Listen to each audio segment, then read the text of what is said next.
All right, and we are live with another episode of Mentor Minutes, a chance for you as a leader to ask questions, throw out some questions that you might have, help with some obstacles. Drop those down into the comment section down below. I'm happy to help. And I also encourage everybody who's listening and viewing this to throw out their own suggestions. I don't pretend to have all of the answers here, so it's good to get a little bit of a dialogue going and get some other perspectives to particular issues that are out there.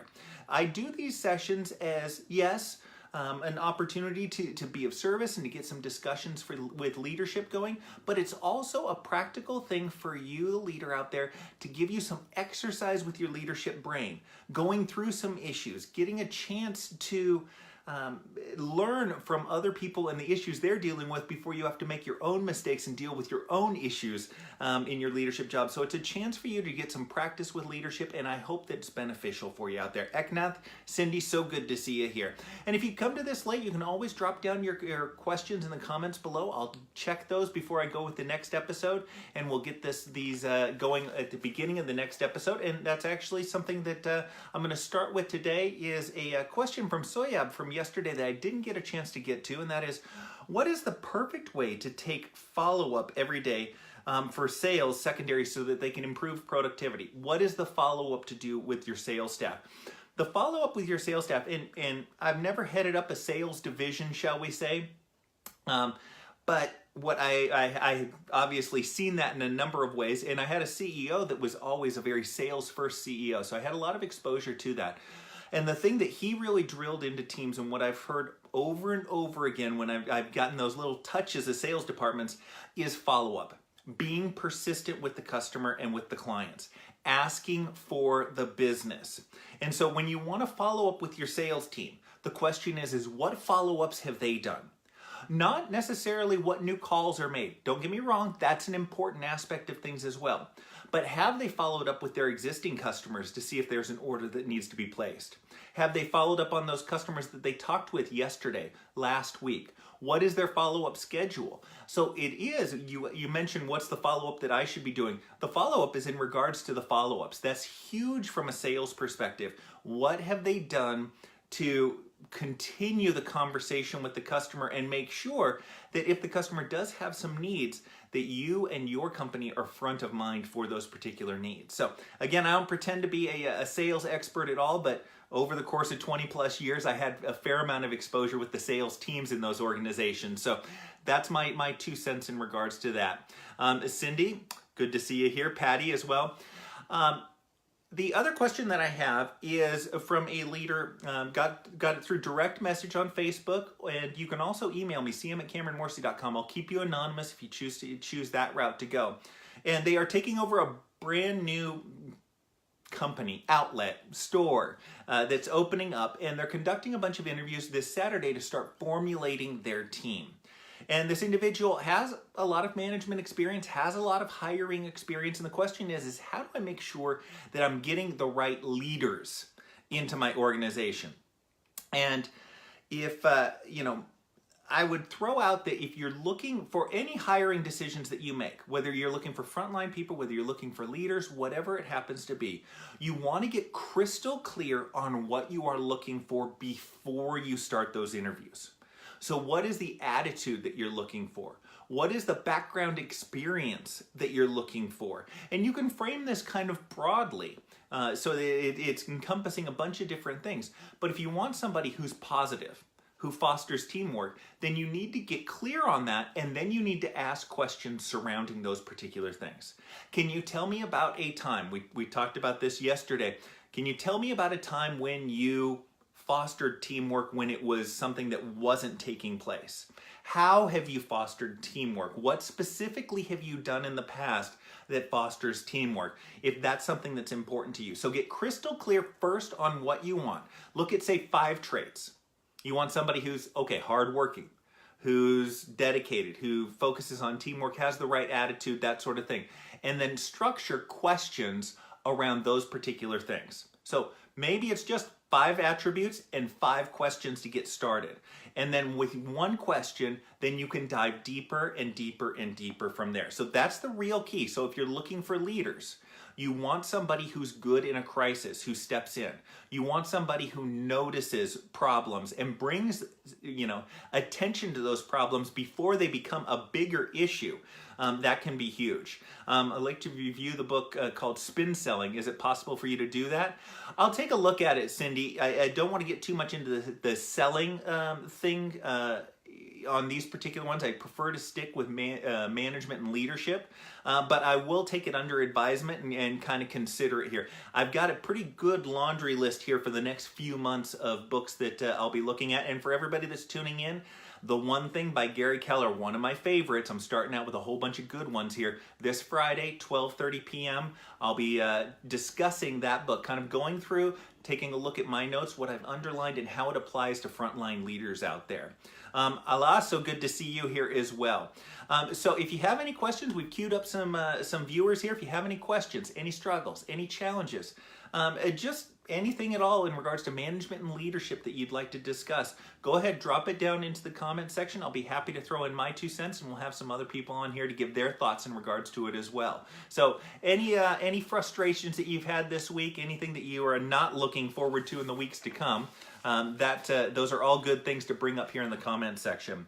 Next question I had that I received offline was, when you know your staff can be more productive, I love this question, but they are always saying how busy they are. How do you fix that, and how do you change that?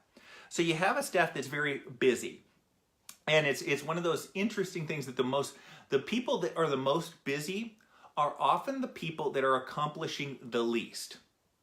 The people that are most successful, that are accomplishing the most, are the ones that have 5 or 10 minutes for you, that aren't too busy to meet with you, that have that flexibility to move things around.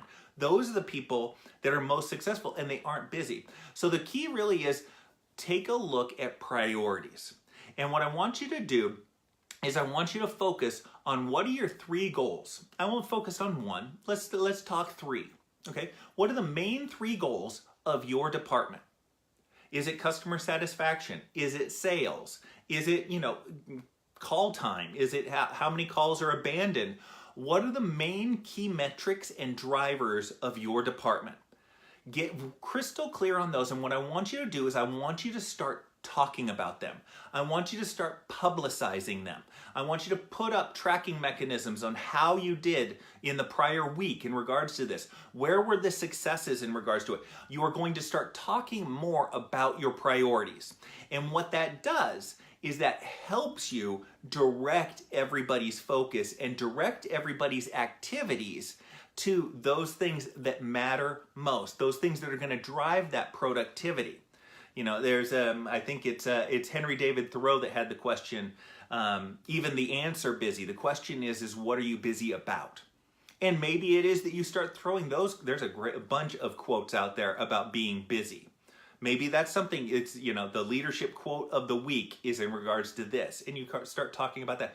But get clear on what your priorities for the department are, start talking about it, start publicizing it, and then start aligning actions towards those. So what you're going to do is, when you've brought the subject up, when people are familiar with what the priorities are, you're going to start giving actions to people, but you're going to tie it to those goals.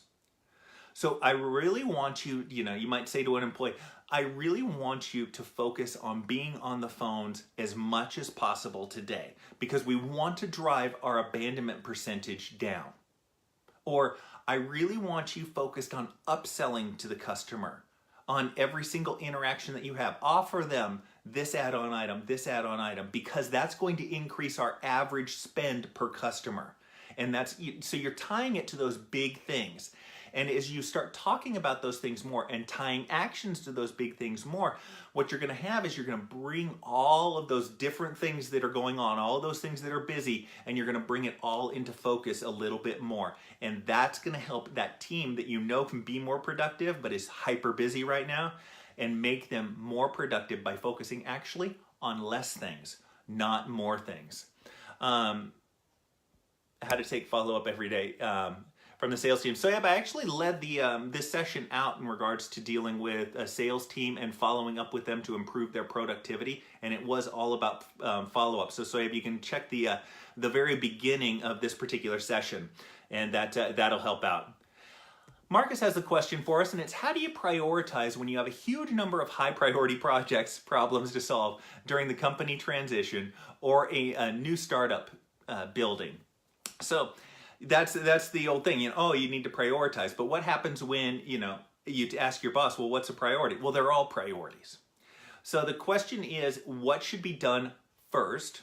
Okay, that might be one of those triggers there. That's one of the hacks for everybody out there who has a boss that tells you that everything is priority.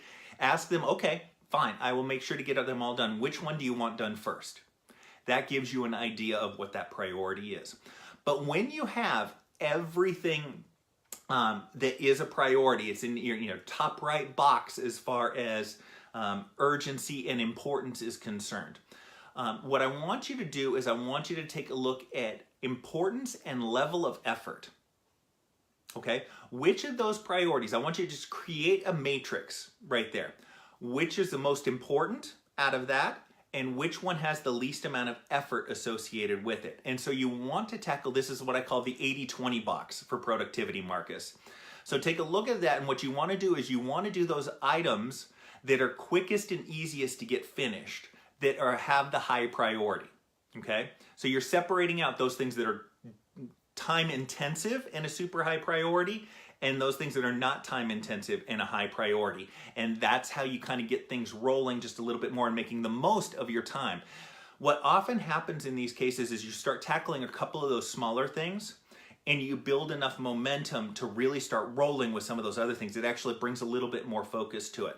So that's my advice to you. When you have a bunch of high priority items, take the ones that are higher priority, let's say, and that are easier to get done. Build some momentum behind some of those things. And then it becomes a little bit obvious as you're traveling along which of those things gets hyper urgent and absolutely needs to be done, has a drop dead deadline. If you're building a startup or transitioning company, there's going to be some things that have some drop dead deadlines. Those things are going to come up, but tackle the simple things first and foremost. Build that momentum as much as possible. And it may be, Marcus, I get it, there might be they might all be time intensive, but some of them may take one full day and some of them may take 3 full days. Tackle the 1 full day ones first, get those things rolling and off of your plate, and it'll bring more focus to everything else. Cindy's question is, I had recently hired a new contractor on my team. Good for you. He has impressed me more than our existing contractors, as he seems to have a stronger work ethic, knowledge base, problem solving, time management, so that's fantastic. How can I promote those traits and abilities in hopes that the others will step up more? So it's the old adage, Tom Peters came up with it in business, and that is celebrate what you want to see more of. So pick one thing. You don't want to keep harping on how great this guy is, because then that'll just kind of demonize him for everybody else. But maybe you pick out one trait and maybe you call it out in a team meeting. But then you look for it in somebody else. Okay? So you might call it out with, I'll play the great person, Cameron. And then Sam is another contractor that you have, but Sam demonstrated something similar in regards to time management. So I wanted to call out Cameron and I wanted to call out Sam. They were really great with these things. Cameron did this and Sam did this. And so what you're doing is you're celebrating that behavior in other individuals and you're calling out best practices. So you're being you're very much managing and being very thoughtful about the things that you're bringing up to everybody else. And you're doing it in a way that calls it out, recognizes good work, but also gives suggestions for everybody else. And if you see others emulating that, then that's something you bring up in the next group meeting, in the next call-out session, whatever it is, Cindy. So look for simple, specific things that you can call out. And I guess that was the other thing that I would mention, those things that are simple, that everybody can do, that are kind of obvious, shall we say. Those are great things to simply call out. Hey, I really appreciate how Cameron did this. He called me up when we had this particular issue so that I could follow up on it. I know that, Sam did the same sort of thing. So don't just call out that one superstar. You can call them out, but you have to call out somebody else along with it. But that's a benefit really in that you call out 2, hopefully, best practices that you'd like to see work through the team. I hope that helps out, Cindy. Let me know if it doesn't. I am caught up on questions here, so if you have any questions, drop down into the comment section. Go ahead, ask about any frustrations you have with a boss, with a particular problem employee, a problem peer. Those are always tough ones. So drop those down in the comment section, and we'll hopefully be able to help you out with those. Next question I received offline is how to overcome persistent lack of interest in work. And I'm going to tackle this two ways because it's not necessarily clear whether this is a personal lack of interest in work or whether it is the employees that have a lack of interest in work. What I want you to do is, if it's a personal lack of interest in work, if you're going through a lull right now, what I want you to do is I want you to look back on those times where you were excited, where you were energetic. What was going on? Now, for me in my career, a lot of the times when I was most energetic was when there was some sort of crisis, when there was some sort of urgency behind something. And you can foster that in a healthy sort of way by creating some tight deadlines or calling out goals to your boss that you want to have in a tight time frame, and creating a little bit of urgency and a little bit of crisis, shall we say. But what are the other things? Was it when you were learning something new? When everybody was hyper successful? What are those things? So if it's something new, then what can you learn? If it's something around success, maybe the organization was, flying high and you were totally enthused. That's what really had you motivated and interested in working a little bit more. So what can you get more granular? So instead of the whole department, maybe the whole department is flatlined or is going down. But what are particular individuals? Are there particular lines that are doing well? Get clear on some of those successes. Call those things out to yourself, and you'll bring a little bit more interest in work. The other thing is, and we'll get into this as well with employees, it's a great way to do it. Why is what you do important? What would happen if you disappeared one day, nobody seemed to notice, nobody picked up the slack for you? What would happen if you disappeared? What would that do to the department? What would that do to the organization? Would it come to a grinding halt? What would happen if you don't have a good answer for that? Or you're thinking, well, nothing would happen. Then I want you to go ask a trusted subordinate. What would happen if I disappeared one day? What would that do to you in your job? And you couldn't step up. Nobody would step up. Nobody would do the duties. What would that affect? And talk to some people about that. That's a great way of doing it. But get in touch with why what you do is important. Because every single job in an organization is important. Otherwise, it wouldn't exist. From the lowliest frontline janitor to the CFO of the company, they are all important roles. If you don't have that person that's cleaning up the trash, then the trash builds up. And people that are doing other things that are getting paid way more have to spend their time to take the trash out, or the place just stinks. There's a reason for your position. Get in touch with that, and that'll give you a little bit more interest in work.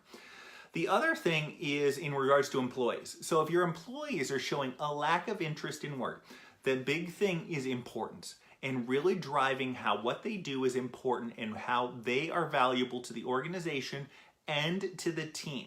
People like working on important stuff. It's just kind of a vanity of human nature that people like to do important work. So why is it important? If your department disappeared one day, what would happen? Or how long would it take? If your department disappeared, how long would it take for the organization to completely fail? Because every department is necessary. The warehouse, if they disappeared and nobody stepped in and did their work, how long would it take for the company to go under?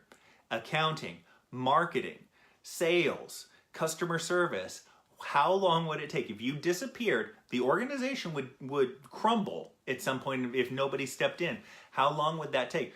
But get in touch with why you're there and talk to people about why what they do is important, how it affects the goals, how it affects other teams.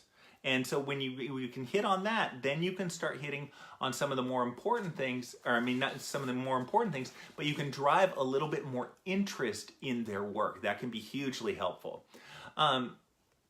Recently, Cindy's follow-up here. I would like to celebrate my team members. I have recently been promoted within the last few months, yes. And my team is growing and improving. What can I do besides promoting achievements in a meeting to let them know they rock it? See, it's always, the simple things, those acknowledgments are often really fantastic. I know you have more of a contract basis, so I don't know that it's more interior design, so I don't know, the one is always parking spaces or coming in late or taking a longer lunch. Those are in the corporate environment, those are always really solid ones. Believe it or not, I've had people gold stars. These people get gold stars. It's like going back to grade school. But you'd be surprised how even adults acknowledge and get thrilled about getting a gold star up on a board with all of the team members' names on it. What you can also do is if you have superstars, what you can also do is look to give them more ownership over their position. So recognize them as the guru. We talked about that in Radical Candor when there was a difference between rock stars and superstars. Rock stars aren't looking for a promotion, but you can make them the subject matter expert at something. You can make them the guru. So if somebody needs something or has something to run by you in regards to that subject, that can be something that is huge. Should I send them to paintball, etc.? Yeah, send them to an MMA class. That can be it. You can have a celebration of certain achievements.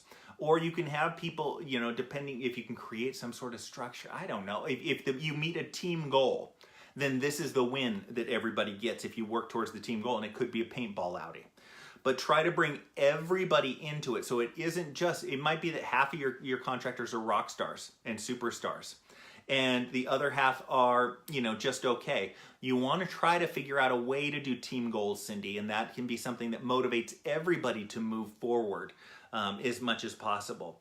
But just the recognition that you're already doing, that's fantastic. Those call outs, if you can create some sort of contest in regards to fostering a little bit of teamwork and another way of recognizing that, that's fantastic as well. And I'm glad the guru idea kind of resonated with you.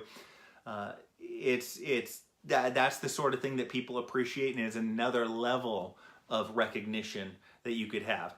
The other thing to do in regards to, superstars and rock stars is bring them together as a group. So one of the things I recommend for teams that are out there that have a number of superstars is actually take your top 3 salespeople and bring those 3 together and have them talk through how it is that they've achieved the sales that they have. What often comes out of that is that they learn from each other some more best practices and they get even better from that. And so those people that are really excellent at their jobs are those people that are striving to do better and better. That's how they got to where they're at. And so if you give them a means of learning more and some skill sets to become even better than they already are, that's something that is rewarding to them as well. So create kind of a brain trust, shall we say. A good whiskey always speaks volumes, and a few whiskeys start shouting at the rest of the bar, Luke. Next question I have, and anybody that's got any questions out there, drop them down. I'm pretty much caught up here. What is the best way to deal with and respond with rude team members? When you have individuals in your organization that are rude, the first thing to do is to call it out. So you might hear some rude behavior, or they might be rude to you. And it's simply just pulling them aside. You have the conversation in private and say, hey, just so you know, the way that you phrase that can come across as rude to individuals. I'll be honest, it came across as rude to me. And that probably was not your intent. That's one of the keys there. That's probably not what your intent is, because they'll just defend and deflect usually. And that probably wasn't what your intent was. But the next time you have an issue like this, perhaps if you phrased it this way. And so you give them the plan moving forward. The first thing that you're doing is you're calling it out and you're recognizing it. Probably half the people that are rude don't realize that they're being rude. Half of them. The other half, you just calling it out is an uncomfortable conversation to have. And so you can actually diminish half of it by calling it out to the people that weren't aware of it. And then the other half of people that were aware that they were being rude, because they're now being called out on it, half of those people will probably stop being as rude because they don't want to have this uncomfortable conversation again. The second thing that you're doing is you're giving them the other way that you would prefer that they communicate. So if you have rude employees, it's imperative that you call it out, that you root it out right off the bat. All right, make them aware of it. Give them the pass. Probably not what you intended to say or have come across. And then say, this is the way that I would prefer that you phrased it that might come across a little bit better to other individuals. and you keep having those conversations. Now, if they can't turn it around, then that becomes a whole other issue to deal with. From a teamwork standpoint, from an overall work environment standpoint, you can start looking potentially at discipline in regards to some of this stuff, depending on the organization that you have, or it's something that you continue to coach or continue to, I want to say, take steps and actions towards. It may be that this person needs to be tucked away in the corner. You know, of all the cubicles that you got them tucked away in the corner so they have the least impact on everybody in the organization. And you can simply say, I'm going to move you there because we've had this conversation 10 times in the last month and a half, and I haven't seen any improvement in it. And so this is what I'm going to do to be able to address it. Could be whole other issues there. We know there's always some problems there. So that's one of the main things that is done with rude people, is calling it out and giving them the other course of action. Is it best to address the individual to the individual or as a team? I prefer the individual. If it's something that's more, I prefer the individual. Where I would address it in the team is when you start getting into the, I want to say 30% is almost my threshold. When you get 30% of the team that is exhibiting a certain behavior, then it is worthwhile to address it to the team as a whole. Because everybody at that point will have seen this in somebody else. And so it isn't like it's just coming out of the clear blue sky and I've been a great employee and I'm always really conscientious. And so, this rudeness thing I just don't understand. I'll say, oh yeah, no, that's Cameron, that's Luke, that's those two guys. But you can kind of cut that down, but my threshold really is about 30%. If you get about 30% of your staff exhibiting some sort of behavior, that's where I would go with the team aspect of things. When someone is not currently a leader, what can they do to prepare themselves for that role? So for all of you out there that are aspiring leaders, or quite frankly, those who want to continue to move on in their careers, what you want to do is let your boss know that you are interested in moving up in the organization. It's imperative that you let them know. Ask for what you want to receive, okay? So it can be casual. You can be stopping into their office and say, hey, I just wanted to let you know, I'm really excited about the position that I have right now, but I'd love to continue moving on in the organization. So any opportunities that you have for projects or anything that you think would help build my skill set to move on, I'd really appreciate it. And it can be a simple, casual conversation like that. The other thing is if you're looking for your first job, volunteer to train new hires. Look for special projects. Look for reports and analysis that you can do. Those are the real keys right there. People tell me, oh, well, I'm looking for my first job, but I don't have any supervisor experience. Well, have you trained new people? Well, yeah, I have. Have you, helped put together presentations for a meeting that your boss was going to? Yeah, I've done that. Have you handled special projects or, helped roll anything out? Yeah, I have. Well, then you have leadership experience. That's what makes it up. So look for those special things. Volunteer to do more, and you will get more down the road. Maybe not immediately, but eventually you will. Paul's got a question. It's, hi, about to start a new job as deputy manager in a food shop. Any advice? Love it, Paul. Congratulations on that. My advice for not first time managers, but people in new positions is always to start out with 5 questions. All right. You are going to get information first from the team that exists on the ground for the first couple of weeks. Okay. You're going to get that information, then you're going to take action on that information over the course of the next couple of weeks. Then you can start putting together some big plans, that you might have already, ideas that are percolating in your head. But start off getting information. So ask every one of your direct reports, and preferably as many people as you can. 5 questions, Paul. What do you see going right in the organization? What do you see going wrong in the organization? Where are there opportunities that we need to take advantage of?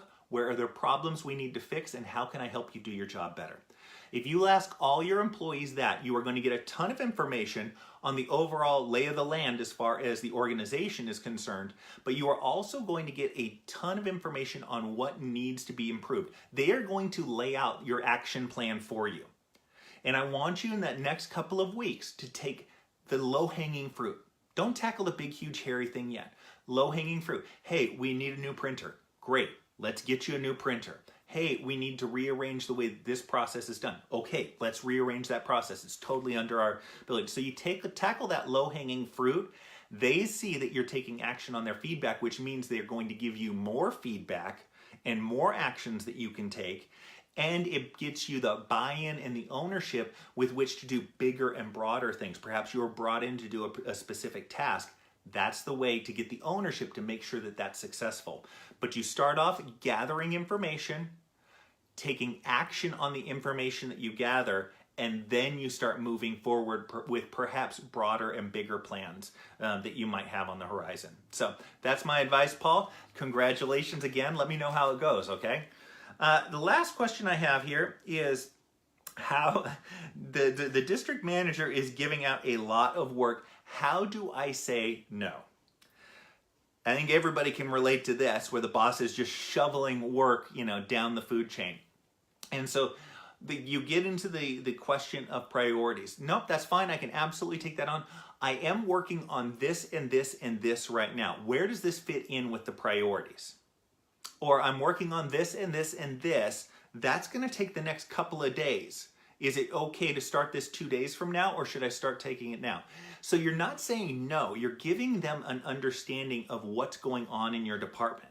And what often happens with that is, A, they will tell you, no, this can go on after you finish those 3 things. Or they'll say, you know what, never mind, let me give this to somebody else. Or I'll take this on myself then, because you need to be finishing those particular items. So you let them know what you're working on first and foremost. You give them the chance to say no as much as possible. That's the best way of tackling it from that perspective. The other thing is giving them another alternative. So that can be something that's helpful as well. So yes, I can absolutely take that on, but I think that it might be more in the wheelhouse of Cameron and his team to tackle that particular task. Or I'm working on this and this and this. You might want to check with Cameron and see what he's got working on, which one of us can get to that first.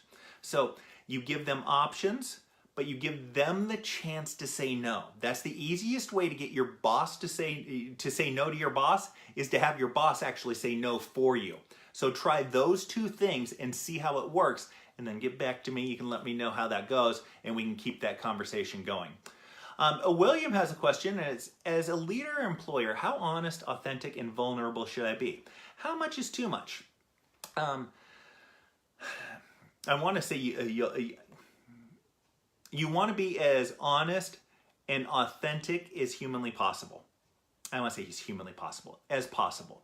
Now, there's going to be some times where you can't be honest and you can't be authentic.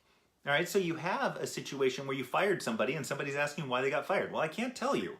You wouldn't want me to tell you or you wouldn't want me to tell somebody why you got fired in that particular case. So there are instances where you can't be completely honest with individuals. There can be secret projects that are going on that you can't tell them about. But what you do in those cases where you can't is you follow up with the person afterwards and say, hey, I know I told you that we weren't doing this, but the reason I couldn't tell you about it is because of this. So you volunteer why you weren't honest with a particular individual.